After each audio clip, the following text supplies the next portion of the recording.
లంకలోని అశోకవాటికలో సీతమ్మ వేదనతో కూర్చొని ఉన్న రోజులవి.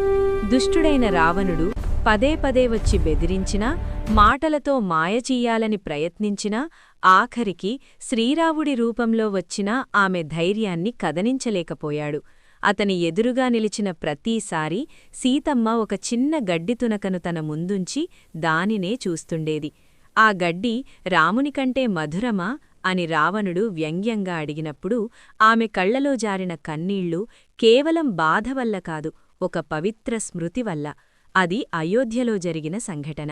సీతారాముల వివాహానంతరం ఆచారం ప్రకారం సీతమ్మ స్వయంగా పాయసం వండి అందరికీ వడ్డించింది. ఒక్కసారిగా గాలి వీచి ఒక చిన్న గడ్డి తునక దశరథ మహారాజు పాత్రలో పడింది. అందరి మధ్య చేతితో తీయలేని స్థితిలో సీతమ్మ దూరం నుంచే దానిని చూచింది. ఆ చూపు తగిలిన క్షణంలో గడ్డి బూడిదైంది. ఈ దివ్యలీలను గమనించిన దశరథుడు ఆమెను పిలిచి మృదువుగా అన్నాడు, అమ్మా, నీ దృష్టి జగత్తును రక్షించగలదు, కాని అదే దృష్టి శత్రువును దహించగలదు. ఆ అగ్ని ఎప్పుడు వెలగాలో జాగ్రత్తగా నిర్ణయించుకో. ఆ మాట ఆమె హృదయంలో ప్రతిధ్వనిగా నిలిచింది. లంకలో రావణుడు ఎదురు నిలిచిన ప్రతీసారీ అతన్ని చూడకుండా గడ్డితునకను ఒట్టుగా పెట్టుకుంది సీతమ్మ. ఎందుకంటే ఆమె ఒక్క చూపుతోనే రావణుడిని బూడిద చేయగలదు.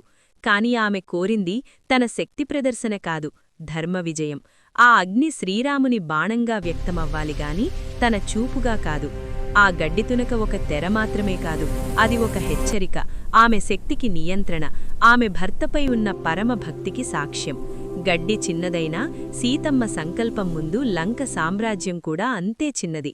అదే ఆ గడ్డితునక రహస్యం. జై శ్రీరామ్. ఇలాంటి మరిన్ని వీడియోల కోసం లైక్, షేర్, సబ్స్క్రైబ్ చేసుకోండి. ధన్యవాదాలు.